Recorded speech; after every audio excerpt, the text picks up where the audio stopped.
Merci. Salut, ça va? Margot, je te rends la parole. Oui, merci Adeline et merci Laurent pour cette intervention. Peggy, je ne vous vois pas. Je ne vous vois plus, moi. Ça y est.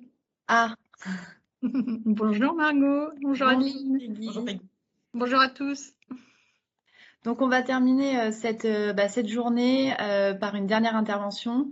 Donc je vais laisser bien sûr Peggy se présenter par rapport au format de cette dernière intervention. Pour finir sur quelque chose de dynamique, on va vraiment partir sur un format question-réponse. Donc n'hésitez pas, vous êtes en face d'une experte qui a 20 ans d'expérience dans la gestion de contrats, dans le contract management. Donc, n'hésitez pas à poser vos questions dans le chat et on y répondra au fur et à mesure. Et puis pour tout vous dire, on a préparé cette dernière intervention sans la préparer en fait. On fait du sans filaire. On est très bien préparés. On est extrêmement bien préparé. Non, en vrai de vrai, on sait de quoi, on sait les messages à faire passer. On va être toutes les trois sur le pont. Il va y avoir des questions, mais on a un format court et surtout, on souhaite avoir de la spontanéité. Peggy, elle est là parce qu'elle est experte. Pour moi, c'est une référence dans le domaine. Je pense qu'elle est inspirante pour des jeunes. Et voilà. Donc, dans un premier temps, effectivement, je vais te laisser parler de toi, comme l'a dit Margot. Et puis par la suite, on te posera des questions et on te taquinera.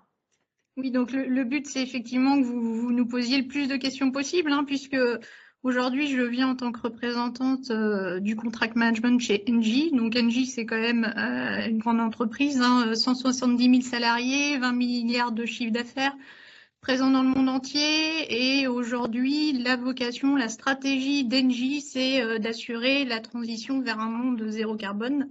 Donc, on est complètement dans le domaine de l'environnement. On travaille sur des projets d'hydrogène, d'éolien, de photovoltaïque, de réseaux de chaleur, de biomasse, de géothermie. Et tout ça est passionnant puisque ça mêle à la fois la technique, l'ingénierie, l'environnement, les achats et puis bien sûr le contract management puisqu'on est là pour en parler aujourd'hui. Donc aujourd'hui, moi je suis responsable contract management chez Engie, plus particulièrement chez Engie Solutions, qui est une partie du périmètre d'Engie, et je suis à la tête d'une équipe de contract managers. Nous travaillons sur des projets de conception, construction, exploitation, maintenance d'installations, donc dans le domaine du renouvelable. Et nous travaillons depuis la phase négociation des contrats jusqu'à l'exécution des contrats une fois signés, jusqu'à la clôture des obligations contractuelles, donc tout le cycle de vie contractuel dont on a dû vous parler longuement dans la journée. Voilà. Merci Peggy. Et est-ce que tu pourrais détailler un peu plus pour le public quel est en fait le challenge que tu mènes au quotidien au sein de Engie Solutions? Alors, au sein de Engie Solutions, on est, nous, une entité axée sur des contrats franco-français et la culture contract management est déployée assez récemment, en fait, en France, de moins d'une dizaine d'années, contrairement aux pays anglo-saxons où c'est culturel et c'est ancré depuis des dizaines d'années chez eux.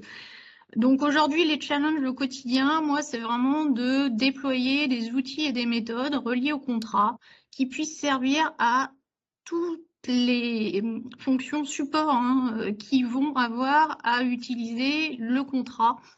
Donc ça veut dire quoi? Ça veut dire le négocier comme il faut.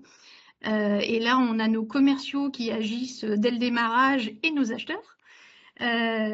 Qui sont les parties prenantes qui interviennent en premier dans le cycle de vie du contrat. Donc, on les accompagne, nous, pour s'assurer que les termes négociés sont bien équilibrés, sont bien écrits, sont bien compréhensibles pour tous et qu'ils permettent à Engie aussi d'assurer un résultat et une marge comme attendu financièrement par le groupe. Donc, on va intervenir pour déployer des outils, de la méthode et s'assurer que les contrats sont négociés, écrits et signés conformément à ce qu'attend Engie de ses équipes projet. Je Et réagis puis, oui, ici pour illustrer. oui. Parce que tu sais, on a parlé un peu plus tôt outils, mais outils de contract lifecycle management. Donc vraiment, j'ai envie de te dire les outils informatiques plus ou moins intégrés. Mais là, tu parles d'outils. Je suppose que tu ne parles pas que de cela. Quand tu dis on partage des outils, est-ce que tu pourrais illustrer pour les personnes présentes ce que tu mets derrière outils et méthodes? Alors, derrière outils et méthodes, il peut y avoir ce qu'on appelle les logiciels, hein, effectivement, hein, qui peuvent être à la fois des logiciels qui peuvent servir pendant la phase avant-vente, donc en négo, hein, puisqu'on peut partir d'outils logiciels qui contiennent des templates de contrats, des modèles, hein, qui sont facilement utilisables par tout le monde. Et puis, une fois les contrats signés, dans ces outils logiciels, on peut aussi plugger les contrats signés, les signer électroniquement, les archiver et puis travailler un peu avec. Alors, chez nous, chez Engie, les outils informatiques type logiciel qu'on peut trouver sur le marché ne sont pas déployés. On a des outils assez standard, hein, qu'on utilise en interne, mais on n'est pas allé chercher de solutions externes sur le marché. Par contre, quand je dis outils, ça n'est pas seulement du logiciel. Des outils, ça peut être aussi des techniques de négo. Hein. Une négociation, rappelez qu'une négociation équilibrée, c'est une bonne négociation. Que quand on s'appelle Engie, on ne va pas aller négocier de la même façon avec des fournisseurs ou des sous-traitants qui sont plus petits en dimensionnement parce qu'on est une grande entreprise. Il faut toujours que le rapport soit équilibré. Donc ça, voilà, l'outil, ça peut être aussi une technique de négociation. L'outil, ça peut être mettre à disposition des gens des modèles de contrat pour pas qu'ils aient à tout réécrire à chaque fois. Des modèles de contrat qui soient à jour des dernières législations, des dernières réglementations et qui soient surtout équilibrés pour Engie et pour la contrepartie qui va signer le contrat avec lui. Et puis, des outils, ça peut être des outils dans l'exécution du contrat, une fois qu'il est signé aussi. Donc, on va aider à suivre les événements, hein, qui ont impacté l'exécution du contrat. Et là, ça va être du suivi basique par fichier Excel. Voilà, ça peut être aussi ça, un outil. Hein. Le but étant de connaître son contrat et de connaître la situation du projet qui fait que le contrat va évoluer. Donc voilà, c'est pas seulement du logiciel, voilà, ça peut être de la technique de négo, ça peut être de la technique de médiation aussi. Hein, on fait beaucoup de médiation pour que les gens se parlent et qu'on puisse rétablir les choses, enfin l'équilibre contractuel en rétablissant le dialogue contractuel. Donc ça peut être de la technique de médiation. C'est pas seulement de l'outil logiciel. Hein. Il faut se rappeler que l'humain est quand même très très important, surtout sur des projets qui brassent beaucoup de monde et beaucoup de techniques. Et du coup, pour mettre en place tous ces nouveaux outils, ces méthodes, vous faites comment pour construire tout ça? C'est par groupe de travail qui prend en compte toutes les parties prenantes ou c'est fait par un service et après c'est déployé auprès des utilisateurs? Alors, nous, on a eu la chance chez Engie d'avoir un impulse, comment dire, un cadre, ouais, voilà, au niveau d'Engie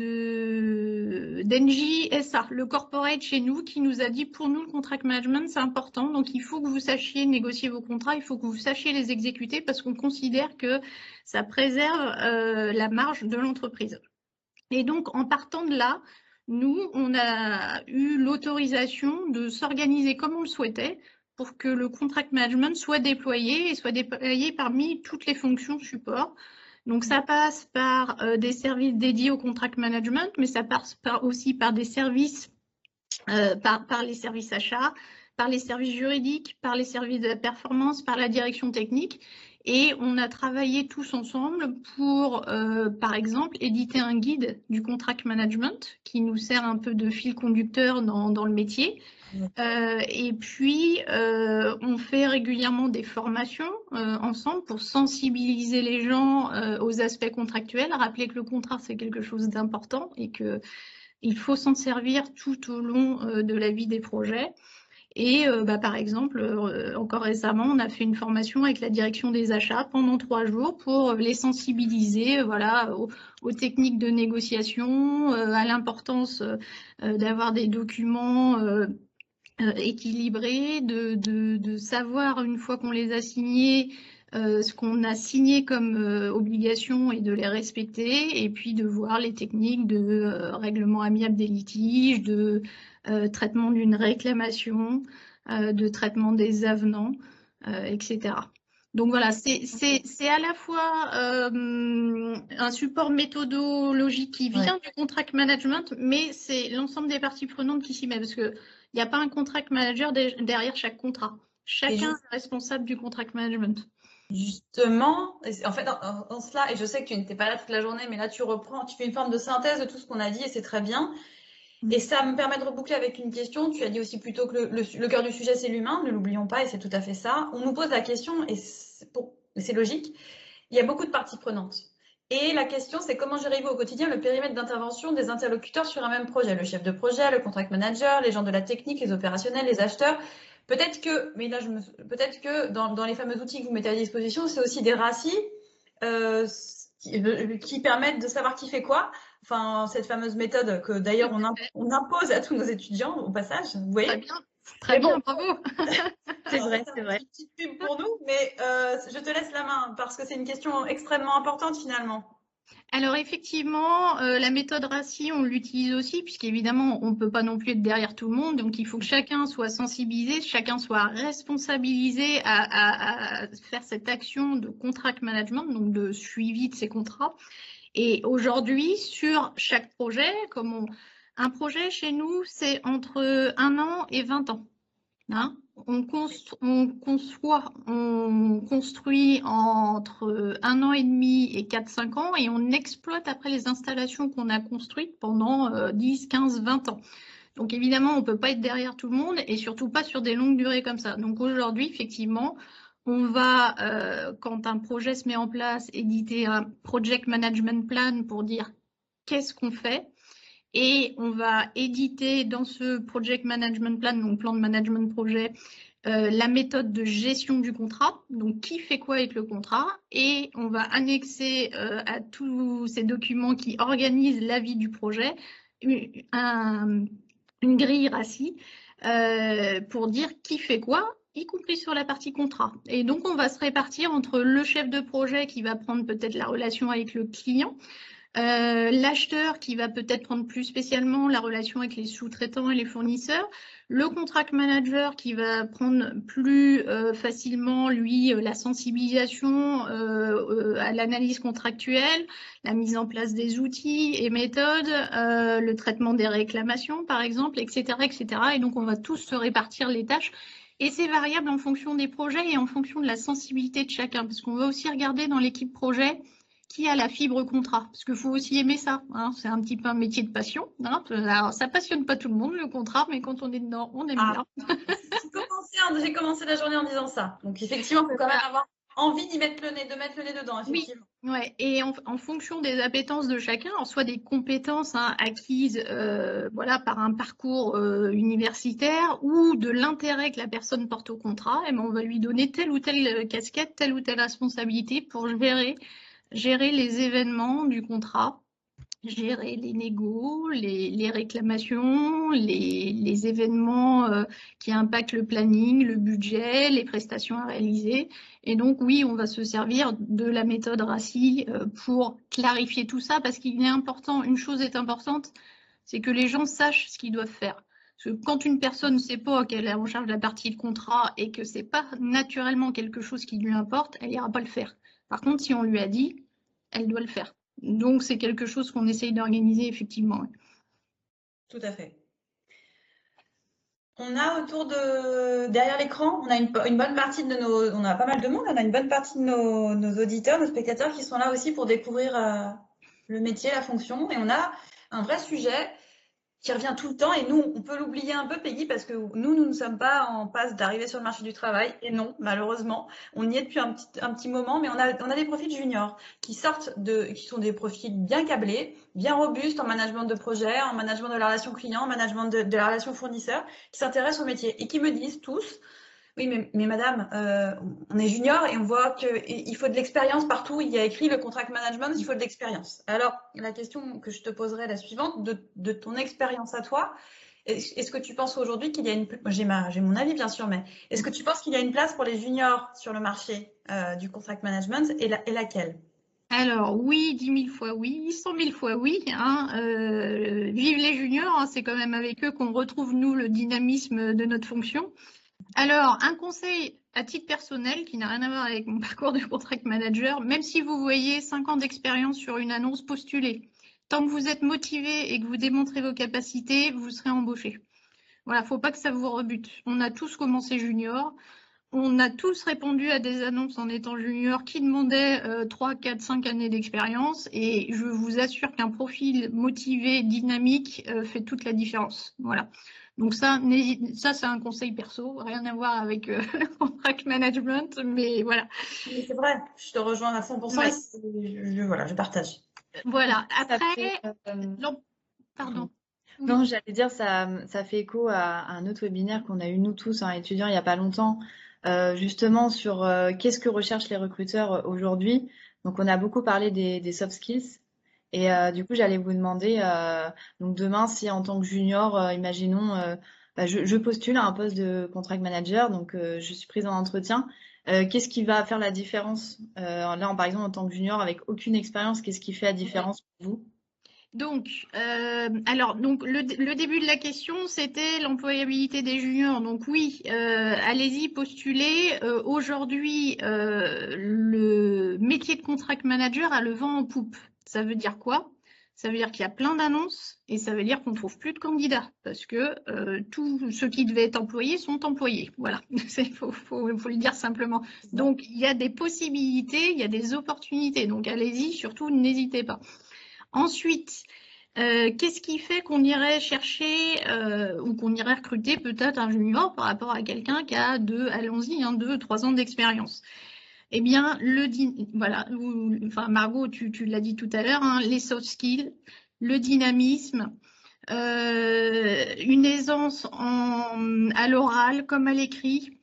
L'envie, démontrer l'envie. Alors, vous n'êtes pas obligé de dire que vous êtes passionné par les contrats et que vous lisez ça toutes les nuits avant de vous endormir, hein, mais voilà, montrer que vous avez envie, que l'entreprise vous intéresse, bien sûr, hein, avant tout, que le métier vous intéresse, et puis soyez force de proposition. Nous, ce qu'on aime chez les plus juniors aussi, c'est les nouvelles idées, hein, celles qu'on n'a pas, parce que nous, voilà, on a étudié il y a quelques dizaines d'années maintenant, et donc vous avez des parcours différents des nôtres, donc vous pouvez beaucoup nous apporter.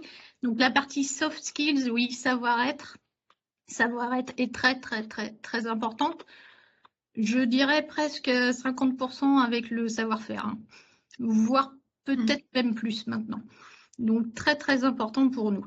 Alors après, pour le positionnement d'un junior, je dirais l'idéal pour vous, si vous avez le choix, parce que vous pourriez aussi avoir le choix, c'est d'essayer d'arriver dans une équipe où il y a des plus seniors, des confirmés, et d'avoir comme une espèce de tutorat, hein, implicite ou explicite, hein, puisqu'il peut y avoir des binômes mis en place tout de suite dans une équipe, et d'avoir quelqu'un d'un peu plus expérimenté qui va vous guider et vous apprendre et vous transférer ses compétences pour ce premier poste. Ça, c'est important aussi. C'est l'idéal. Après, il ne faut pas être buté non plus par une création de poste ou une création d'un service contract management où il y a tout à faire, parce que l'avantage d'arriver en tant que junior s'il y a tout à faire, c'est que ça ne peut être que mieux. Donc, vous aurez forcément de la valeur ajoutée dans l'entreprise. Donc, voilà. Ouais, puis on en a parlé aussi ce matin avec la FCM, c'est que aujourd'hui il y a quand même des outils, des formations qui existent pour essayer d'avoir, d'améliorer, pas d'améliorer, mais d'avoir un maximum de compétences. Si on est seul, on peut facilement aussi se former et trouver des solutions. Donc, oui. Ça fait écho à ce qu'on a eu tout à l'heure. Oui. Nous avons parlé ce matin notamment de la commission formation Peggy, et donc pour raccrocher avec ceux qui ont suivi toute la journée, Peggy fait partie de cette commission notamment, et dans les mentors qui mettent en place le mentorat. Tout à fait. Tout à fait. La FCM, alors la FCM, l'Association française de contract management, propose effectivement des outils aussi, pardon, outils encore, hein, bon, des webinaires, hein, auxquels vous pouvez vous connecter. et des cafés-débats et aussi un parcours de mentoring. Donc n'hésitez pas, c'est vraiment... moi, j'ai eu la chance de mentorer, j'aime pas trop ce nom-là, mais de faire partie du programme de mentoring avec Mariam, avec qui on travaille ensemble depuis presque 16 mois maintenant. Et c'est un vrai plaisir, hein, c'est un vrai plaisir partagé. On a progressé toutes les deux sur le sujet. Donc, je suis son mentor, mais finalement, elle m'apprend beaucoup aussi, hein. Donc voilà, c'est une vraie chance aussi. Si vous pouvez, aller chercher du mentoring, aller chercher du tutorat. Et puis, j'ai envie de dire, utilisez tout ce que vous savez faire parfaitement, les réseaux sociaux, contactez les gens hein, via LinkedIn, des gens qui sont spécialisés dans le contract management et demandez-leur. N'hésitez pas à faire du contact direct aussi, ça marche très, très, très, très, très bien. Ça permet d'avoir des conseils pour des futurs entretiens et puis ça permet peut-être d'établir une relation de mentoring aussi. Mais vous l'avez via le cadre de la FCM qui vous organise ça très bien également. J'ai une question, Peggy. Là, pour le coup, j'ai pas la réponse. Tu sais, dans certains métiers, il y a des saisonnalités de recrutement. Alors après, on est dans des années tellement bizarres et particulières que tout est bousculé. Nous avons derrière l'écran une bonne partie des personnes qui sont encore là, qui vont arriver sur le marché du travail en septembre, fin août, début septembre.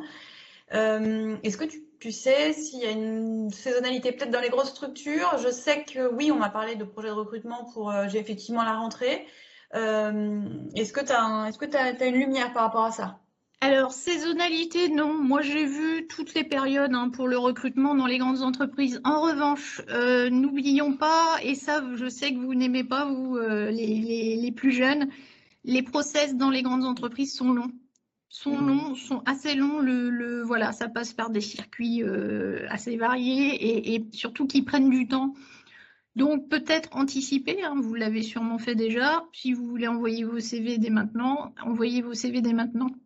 On est en mai, en faisant la période d'entretien, en passant la période d'été. Voilà, si c'est pour septembre, allez-y rapidement. Hein. Non, mais c'est vrai que ça, c'est un élément. Pour le coup, je pense que beaucoup dans les classes ont, comme moi, commencé aussi à postuler. Et c'est vraiment difficile de postuler là à notre niveau, je trouve, hein, en sortie master, parce que justement, on a envie de commencer tôt, parce qu'on sait que les process sont longs. Mais en commençant tôt, et ben en fait, on reçoit. Enfin, pour ma part, j'ai pu avoir des retours comme quoi c'était trop tôt. Ou alors que bah oui, mais l'arrivée sera trop tard. Et puis c'est vrai qu'entre tout ce qu'on voit dans les postes, justement, les 5 ans, 10 ans d'expérience, les machins et tout, c'est vrai que c'est assez difficile hein, quand on se retrouve devant les... On ne sait pas où, des fois sur quoi postuler presque. Donc c'est des bons conseils. Ouais. Et ça fait beaucoup de monde dans la classe. Hein. Oui, n'hésitez pas quand vous voyez une annonce dans une entreprise à essayer de trouver quelqu'un alors dans votre réseau ou sur LinkedIn ou autres réseaux sociaux professionnels, à trouver quelqu'un de l'entreprise et à lui poser des questions pour avoir le bon circuit dans l'entreprise et peut-être avoir aussi des éléments complémentaires d'information sur le poste lui-même. N'hésitez pas, encore une fois, les gens vous répondront, hein, ça marche assez bien, et pourront vous aiguiller aussi sur un circuit qui sera peut-être moins anonyme que le circuit RH des sites intranet des entreprises. Ça peut vous donner des compléments d'information. On a une question, alors juste, je rebondis. Margot, au pire, on vous dit non, hein, mais vous avez quoi à perdre? Ah bah oui, non, Rien. il ne faut pas hésiter, hein, mais c'est juste pour montrer que voilà, il y a beaucoup de choses, beaucoup d'infos et du coup, c'est des bons conseils, je pense, de nous dire ça puisqu'on est en plein dedans et on rencontre tous le même problème, je pense. Peggy, tu n'as pas vu, mais des remerciements pour la motivation et les coups de boost. Donc voilà, écoute, vraiment, là c'est le moment. Et puis au pire, on vous dit c'est trop tôt, ce sera trop tôt. Et au mieux, vous gérez le délai de recrutement. Et encore au mieux, vous êtes au bon moment. Donc il n'y a rien à perdre, tout à gagner. On nous a posé une question, Peggy, sur le salaire. Alors moi, j'ai évidemment pas d'infos par rapport à NJ, mais je peux donner une vision un peu globale. Mais je te laisserai ensuite peut-être donner un ordre d'idée. Alors je ne sais pas si c'est quelque chose de global ou par filiale. Le salaire d'entrée dans la fonction. Ce que je peux dire, c'est que globalement, alors après, il y a des grilles, hein, Qu'est-ce que vous avez vous entrez en fonction avec 0 expérience ou déjà 2-3 années d'apprentissage, 2-3 stages, vous arrivez avec un diplôme, parfois c'est considéré ingénieur, pas ingénieur, double diplôme, pas double diplôme, outre-Atlantique, pas outre-Atlantique, etc. Toutefois, grosso modo, on peut dire qu'on a quand même sur une moyenne de sortie de Master 2 comme vous, IAE et compagnie, en recrutement, en project management, on est sur du, allez, 35, 37, 38 cas sur le marché à l'heure actuelle quand on est bien recruté. Je dirais que en contract management, on peut appliquer d'ores et déjà 5 cas de plus. On est quand même sur des recrutements un peu supérieurs. Parce que pourquoi? Parce qu'il y a une demande qui est supérieure à l'offre sur le marché. Donc en règle générale, et là je parle du secteur privé, je vais ensuite arriver au secteur public, on a quand même une offre de rémunération qui est assez intéressante. En revanche, je peux parler aussi en connaissance de cause dans le secteur privé, parce que le métier est encore naissant, parce que les budgets ne sont pas forcément les mêmes, on peut être sur des rémunérations bien inférieures. Et quand on part en province, encore plus.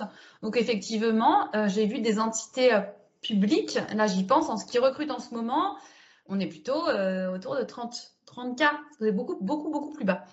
Mais en règle générale, on est sur quelque chose d'un petit peu supérieur au project management. Et alors quand on est en plus conseil ça peut être encore un petit peu plus important pour les sociétés spécialisées. Voilà. Je te laisse la main, Peggy.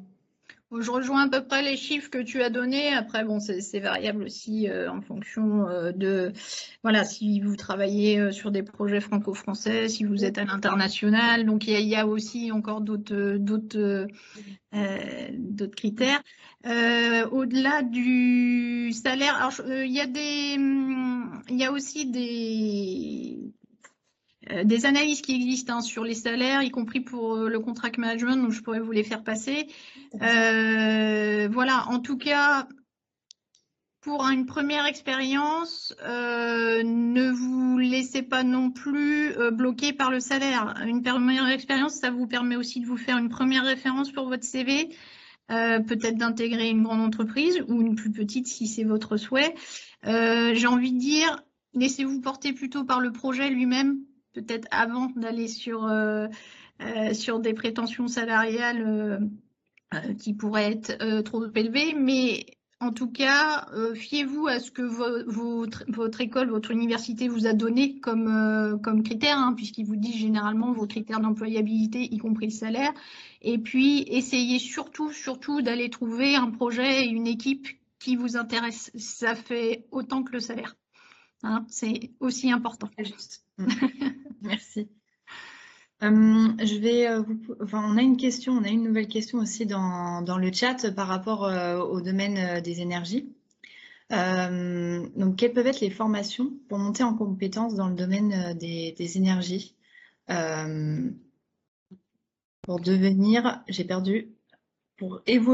pouvoir évoluer en contract manager?